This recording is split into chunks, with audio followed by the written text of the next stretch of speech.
The arrogant millionaire forced her into marriage for his inheritance. But then he fell for her. Hello everyone, before we begin today's story, I have a small favor to ask.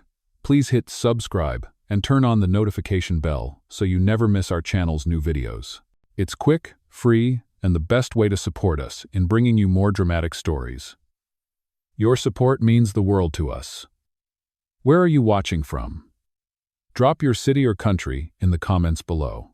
Thank you very much. Now, let's return to our main character. The title of today's story is The Arrogant Millionaire Forced Her into Marriage for His Inheritance, but then he fell for her. Rain poured down over the city, streaking the tall glass windows of an office tower where the lights never seemed to switch off. Inside, the air smelled faintly of leather and expensive cologne. Behind a mahogany desk sat Alexander Hale, 33 years old, son of a dynasty, and a man who carried arrogance like a second skin. His suit was immaculate. His tie nodded with precision, but his jaw was tight. His father's will had left a cruel condition. He would only inherit Hale Enterprises if he married before the end of the year, and time was running out. Across the desk, trembling slightly, sat Claire Bennett. She was 26, a schoolteacher whose world had been collapsing piece by piece. Her mother's hospital bills had drained their savings, and the landlord was already threatening eviction. Claire's thrift store coat dripped rainwater onto the plush carpet, but she barely noticed. Her heart hammered as Alexander slid a stack of papers toward her. "Sign this," he said flatly, his voice cutting through the storm outside. "Marry me. Think of it as a deal." Claire blinked. For a second, she thought she had misheard. "I'm sorry." "What did you just say?" His expression didn't waver. "It's simple. You need money. I need a wife. You'll get security. I'll get my inheritance. This isn't romance, Miss Bennett. It's business." He tapped the contract with a silver pen. "And I always get what I want." Her throat went dry. Every instinct told her to stand up, to leave, to never look back. But her mother's pale face flashed before her eyes, the hospital machines beeping steadily in a room that smelled of antiseptic. Claire clenched her hands in her lap. "Why me?" she whispered. Alexander leaned back in his chair, the faintest smirk tugging at his lips. "Because you're desperate enough to say yes, and because unlike the socialites lined up for my money, you don't come with baggage. No scandals, no ulterior motives, just a bargain." The words stung, and yet he wasn't wrong. Her rent notice sat folded in her purse, the red ink screaming, "Final warning." She swallowed hard. "What's the catch?" He listed it coldly, as though reciting stock prices. "Rule 1, you don't fall in love with me. Rule 2, you accompany me to 5 major events before the year ends.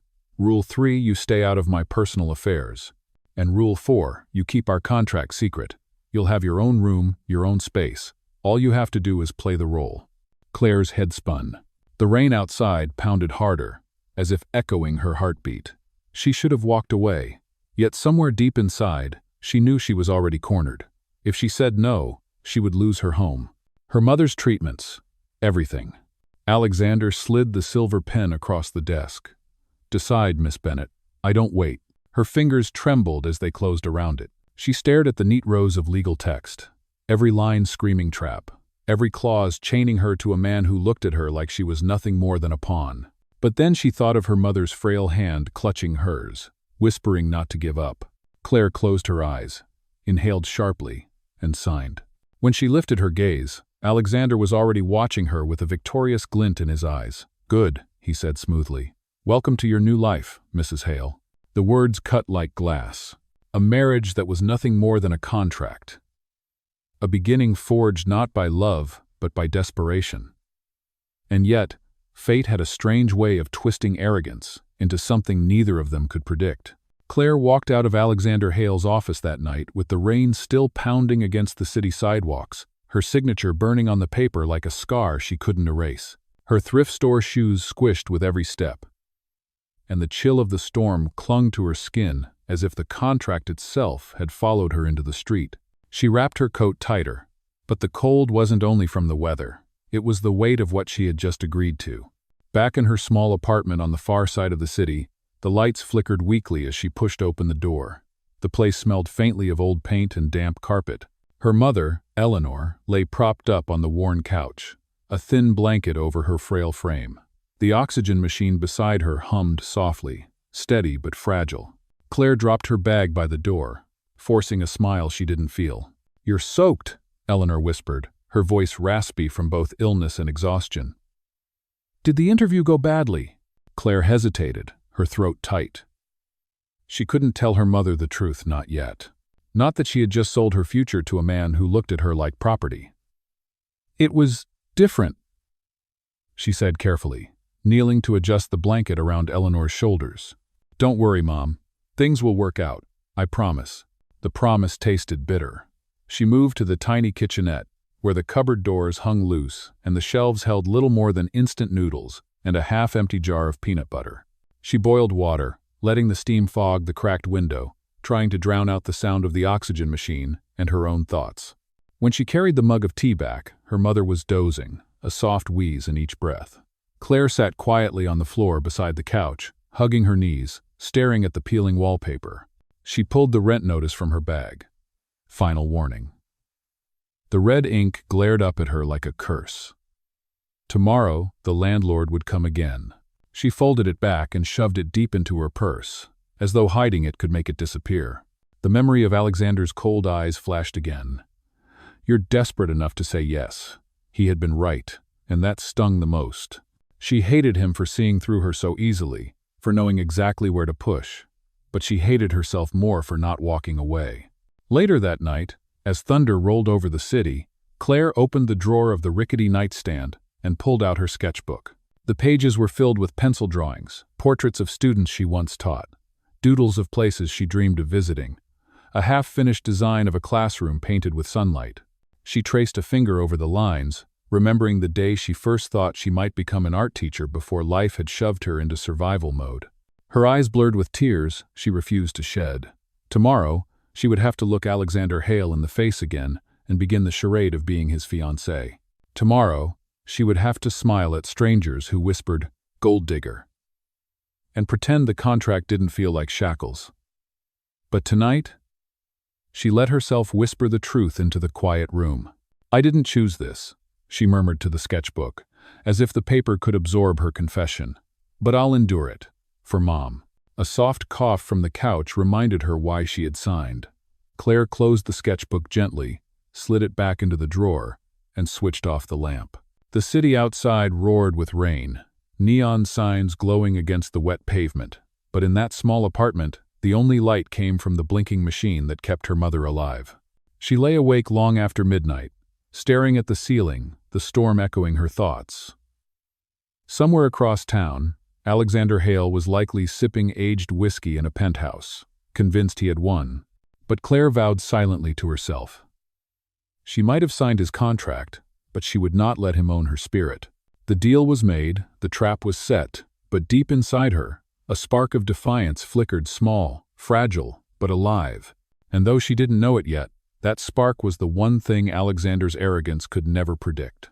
Morning light filtered weakly through the torn curtains of Claire's apartment. She dressed in silence, her mother still asleep on the couch, the oxygen machine humming like a fragile clock that reminded her of the time she didn't have. She smoothed her thrifted blouse, tucked her sketchbook into her bag out of habit, and whispered to herself, "Today it begins." A black car waited at the curb. The driver stepped out, immaculate in uniform, and held the door without a word. Claire slid inside, the scent of polished leather enveloping her. The city blurred past as the car wound its way uptown, trading cracked sidewalks and corner stores for high-rise glass and pristine avenues. When they stopped, she stepped out onto a driveway longer than her entire block. The Hale estate loomed before her white stone columns, iron gates, manicured hedges, cut with mathematical precision. It looked less like a home and more like a fortress built to keep people like her out. Claire's stomach tightened. Inside, the marble foyer gleamed. A chandelier dripped crystals overhead, scattering cold light across the polished floor. Portraits of stern men lined the walls, each gaze fixed downward as if weighing her worth. A housekeeper approached, polite but distant, and led her down a hallway where every surface whispered money. At the end waited Alexander. He stood near a long table, dark suit sharp, expression unreadable. The contract from last night was gone. Now it was about appearances. He glanced at her coat, the rain mark still visible, and raised an eyebrow. "You'll need better than that." "Oh," before Claire could respond, a woman with a tape measure appeared, clearly a stylist summoned in advance. "Miss Bennett, we'll need your measurements." Claire blinked, caught off guard. "Now?" Alexander's lips curved into something that wasn't quite a smile. "You'll be standing beside me at 5 major events. Did you think I'd let you wear thrift store dresses?" His tone cut, cold and precise. The stylist whisked her away into a room lined with mirrors. Fabric swatches appeared, jewelry boxes opened, and Claire found herself pinned and measured as if she were part of an exhibit. She stood stiff, cheeks hot, while strangers circled her, murmuring about color palettes and silhouettes. Hours later, she re-emerged in a navy evening gown, her reflection almost unrecognizable. The dress clung in places she had always tried to hide, the heels pushed her posture into elegance, and a pair of diamond earrings glittered like ice. She caught Alexander's eyes. For a fleeting second, there was surprise quickly hidden beneath arrogance. "Better," he said simply, as if she were a product he had upgraded. Claire clenched her fists at her sides.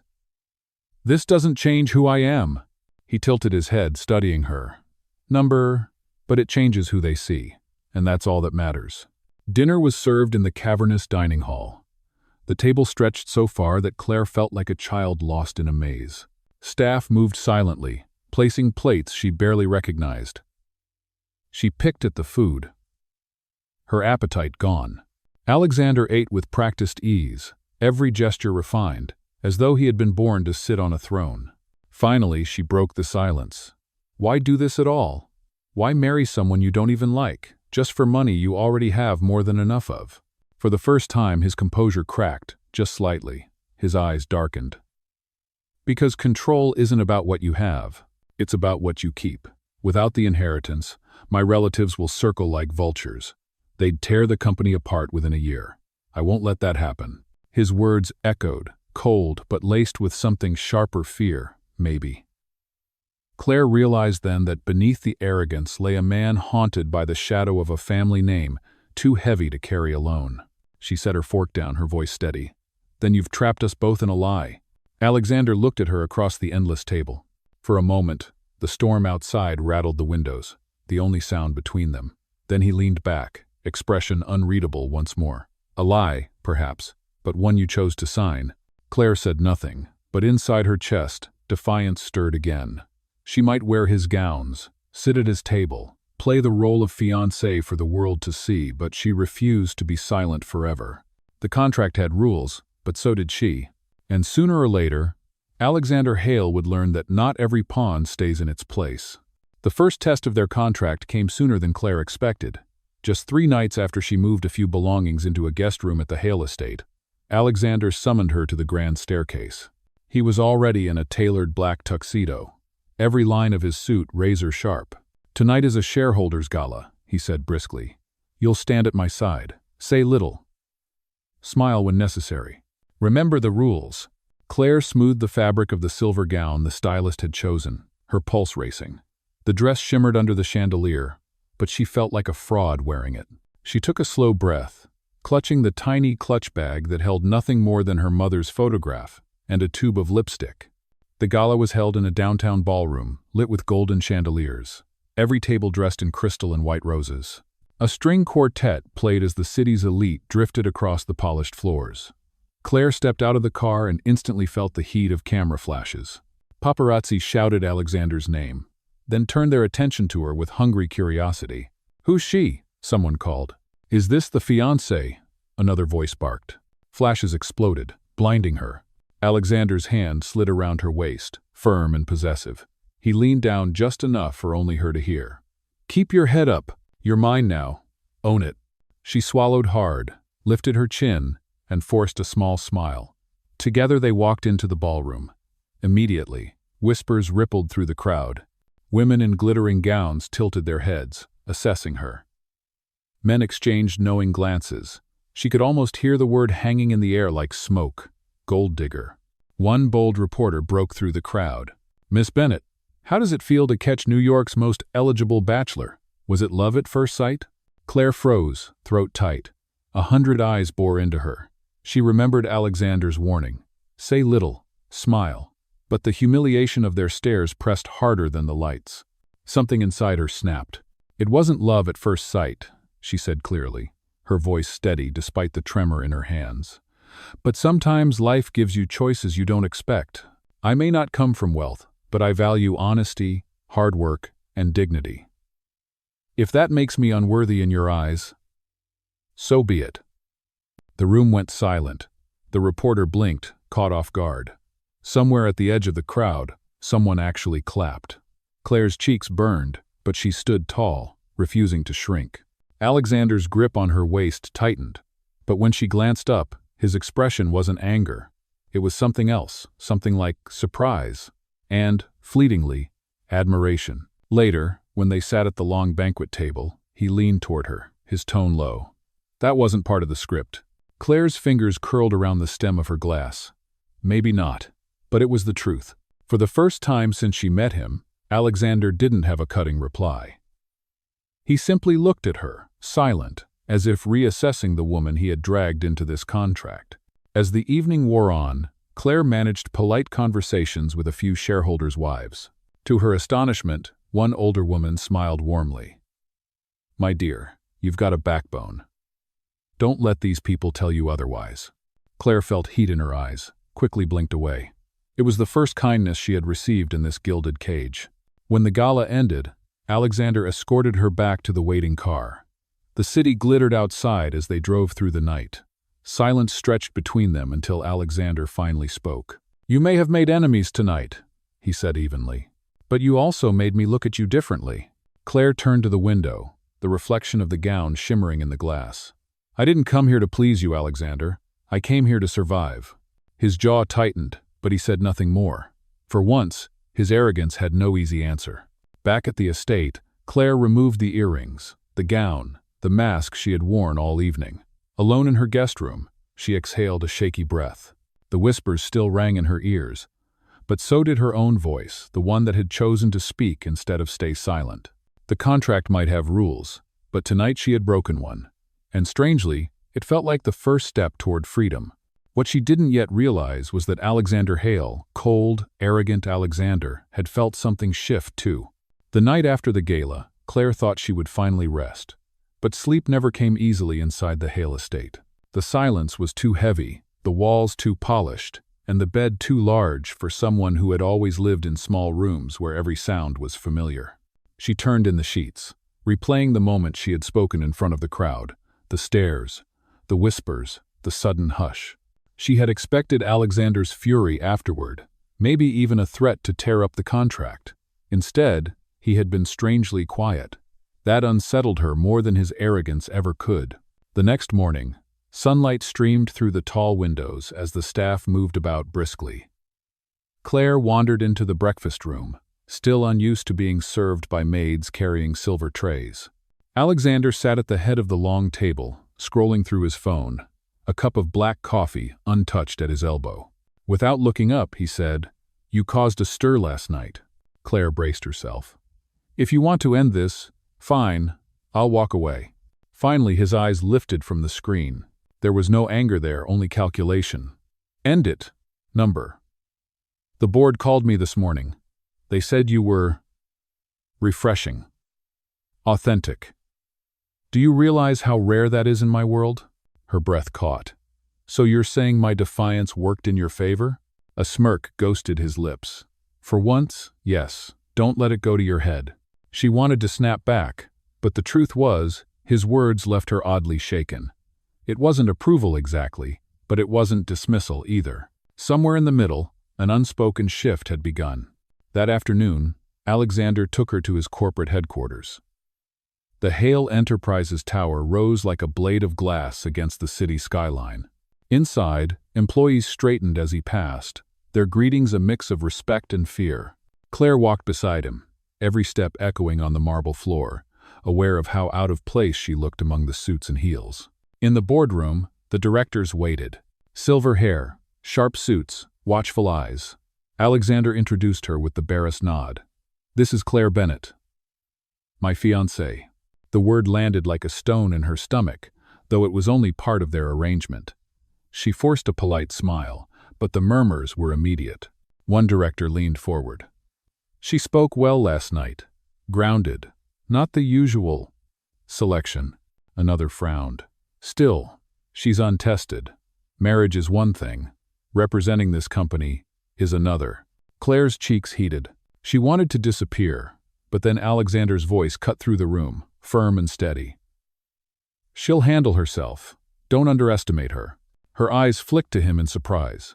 He didn't meet her gaze, but something in his tone was different, less like a man defending an asset, more like a man staking a claim.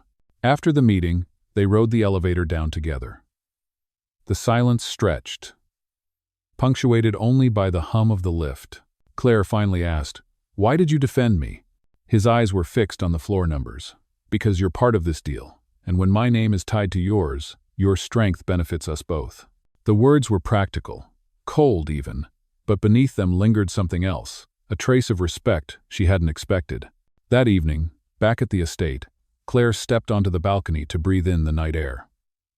The city lights glittered far below, a million lives moving without her. She pulled her sketchbook from her bag, tracing the lines of her drawings with a quiet ache. She longed for her mother's small apartment, for laughter, for simplicity, but fate had thrust her into this golden cage.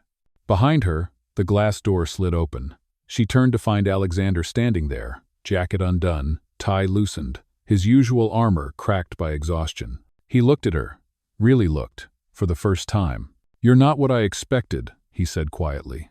Claire blinked, startled. "And what did you expect?" "Someone who would obey. Someone who would be easy." He paused, a faint edge of something almost vulnerable in his voice. "You're not easy, Claire, and I can't decide if that's infuriating or necessary." The night air wrapped around them, heavy with things unsaid. Claire closed her sketchbook slowly, unsure whether his words were a warning or the beginning of something else. For the first time, Alexander Hale, the arrogant millionaire who had forced her into marriage, looked less like a man untouchable and more like someone wrestling with his own chains. The days after the gala blurred into a new rhythm Claire hadn't expected. Every morning, she woke in the guest room of the Hale estate, sunlight spilling through high windows that never quite felt like hers. Every evening, Alexander returned from the tower later than promised, his tie undone, his expression unreadable. Their conversations were short, sometimes sharp. But there was a shift she couldn't deny. He had begun to ask her opinion on things simple at first, like the color of a tie or the arrangement of flowers for an event. But slowly, the questions grew heavier. One night, he invited her into his private study. The room smelled faintly of old books and cedar, lined with shelves of leather-bound volumes no one had touched in years. Papers were spread across the desk, legal documents, letters, ledgers. Alexander poured himself a glass of whiskey and leaned against the desk, eyes distant. "My father built this company with an iron fist," he said quietly, almost as if speaking to himself. "He taught me that weakness was the fastest way to lose everything. That's why the board respects fear more than kindness." Claire sat carefully in the leather chair opposite him, unsure if he even remembered she was there. But then his gaze found hers, sharper now. "Do you think fear is enough to hold an empire together?" The question startled her. She had no business answering. And yet she did. Fear keeps people quiet, but it doesn't make them loyal. Respect does. Trust does. You can't buy that with contracts or inheritances. For a moment, silence stretched between them. Then Alexander laughed softly, bitterly. "You speak as if you've lived in my world." "I haven't," she admitted, "but I've lived where trust is the only currency we had left. And maybe that's worth more than you think." He studied her in silence, the amber glow of the lamp casting shadows across his face. Something unspoken flickered in his eyes, something raw, human, hidden beneath years of arrogance. The following weekend, they attended another event together, this time a charity auction for children's hospitals. Claire had insisted on coming, despite Alexander's warnings that it would be tedious. She wore a simple emerald dress the stylist had tailored, but she carried herself with a quiet strength that turned heads. When a donor made a snide remark, "It's sweet how you've rescued this schoolteacher from obscurity," Claire didn't flinch. She smiled politely and replied, "It's not rescue. Everyone deserves a chance to stand where they belong." Alexander watched the exchange from the edge of the conversation, a flicker of pride breaking through his cool facade. Later that night, as the car rolled back through the city streets, Claire leaned her head against the window, exhaustion settling in. "I don't belong in that world," she murmured. Alexander's voice was softer than she expected.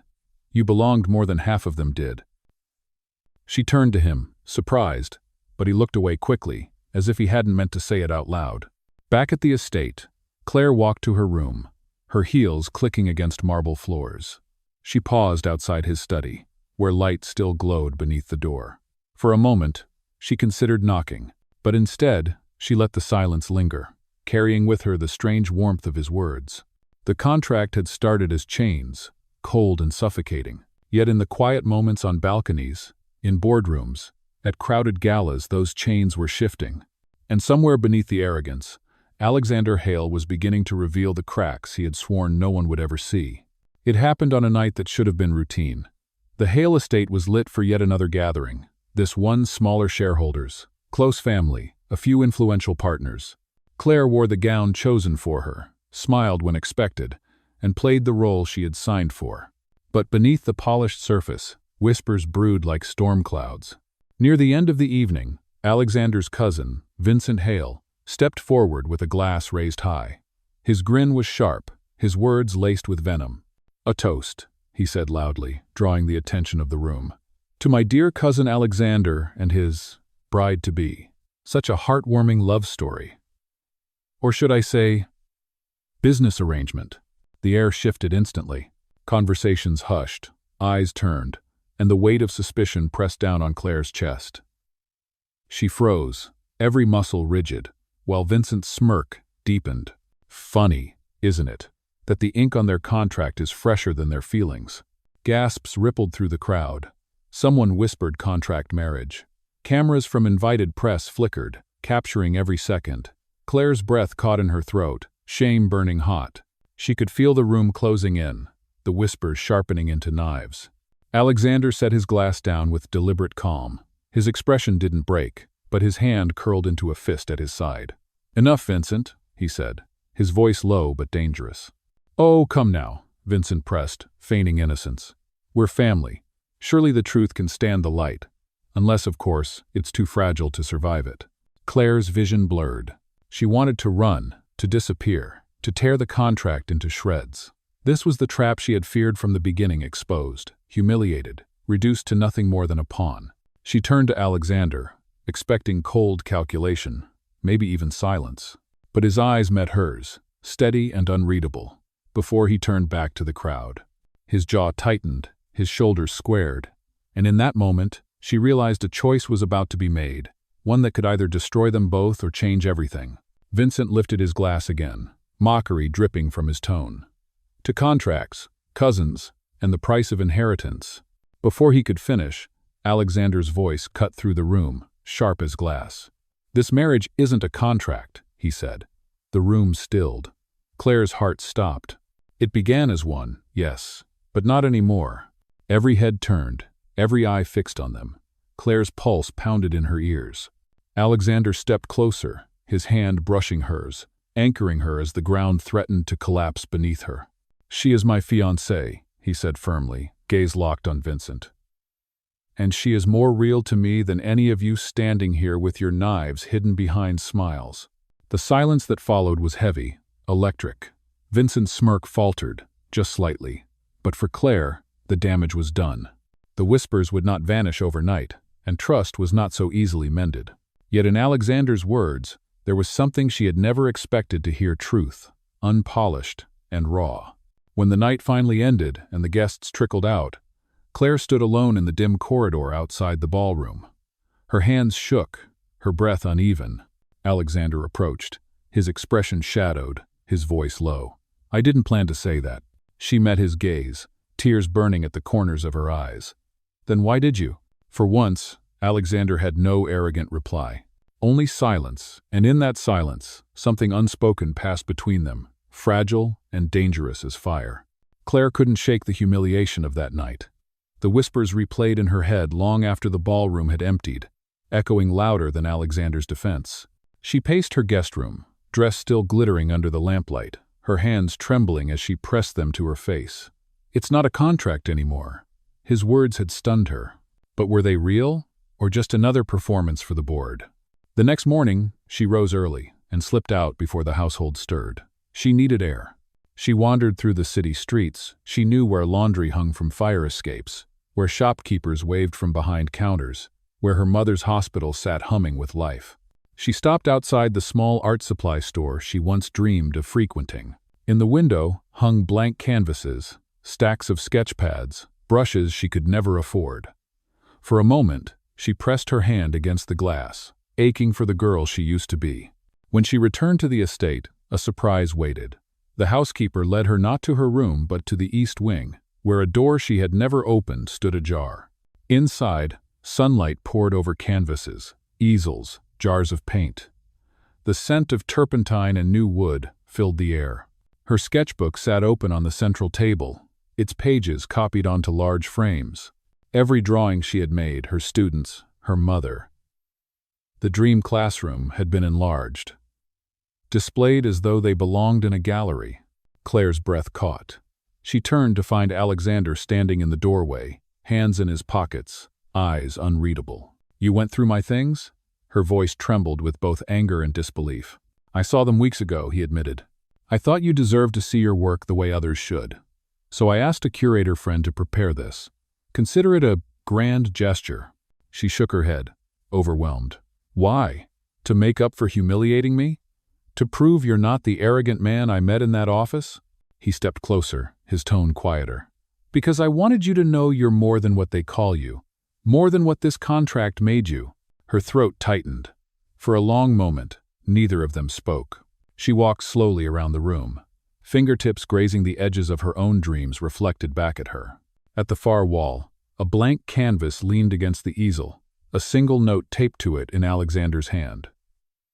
"The next page is yours." Tears blurred her vision. She turned back to him, voice breaking. "If you want another chance, then stop hiding behind contracts and arrogance. Be honest with me, that's all I ask." "Oh." His chest rose and fell, and for the first time, Alexander Hale looked stripped of all pretense. "Then give me that chance, Claire. No conditions. No rules. Just me. And you." In the golden light of that hidden studio, surrounded by the proof of who she truly was, Claire felt the walls she had built begin to crumble. The contract had bound them together, but it was choice raw and terrifying that might keep them there. The weeks that followed were unlike anything Claire could have imagined. The contract that once felt like shackles quietly faded into the background. The grand gestures gave way to smaller moments, late-night talks in the study, dinners without an audience, walks through the estate gardens where Alexander asked her questions not about appearances, but about her life, her mother, her dreams. And each time, his arrogance seemed to peel away, replaced by something slower, truer. One crisp autumn morning, he asked her to join him downtown. She hesitated. She still disliked the flashing cameras, the way people whispered, but he insisted. When they arrived, she froze. The gallery space was filled with her work. Her sketches, her paintings, the little fragments of her soul displayed as if they had always belonged there. Above the entrance hung the title in bold letters, "The Art of Claire Bennett." Her hands shook as she covered her mouth, eyes wide. "You did this?" Alexander's voice was steady, but softer than she had ever heard. "You once told me survival left no room for dreams. I wanted to give yours back." The crowd inside applauded as she stepped through, overwhelmed, tears threatening to spill. Her mother, brought by a car arranged that morning, smiled weakly from a chair near the front, pride glowing in her tired eyes. Claire knelt beside her, grasping her frail hand, whispering, "We made it, Mom. We really made it." When she rose, Alexander was waiting in the center of the gallery. No contracts, no silver pens, no arrogance in his stance. He held out a small velvet box, his eyes never leaving hers. "This started as a deal," he said, his voice carrying through the hushed room. "Cold, calculated, and selfish. But somewhere along the way, you became the only thing real in my life. Claire Bennett, I don't want a contract anymore. I want a choice. Will you marry me for real this time? Gasps filled the gallery. Claire's vision blurred with tears, but her voice was clear. Yes, not for inheritance, not for appearances, for us. He slipped the ring onto her finger, and the room erupted in applause. Claire felt the weight of months of fear and doubt fall away, replaced by something fragile but steady hope. A month later, the wedding was small, intimate. No flashing cameras, no society gossip. Just a handful of close friends, her mother smiling brighter than she had in years, and Alexander standing at the altar with none of his old armor left. When they exchanged vows, it wasn't a performance, it was a promise. As the ceremony ended, Alexander leaned close, whispering words only she could hear. The contract was fake, but the love, Claire, it's forever. She smiled through her tears, knowing for the first time that she wasn't trapped anymore. She was exactly where she chose to be. And in that choice, both of them had finally found freedom.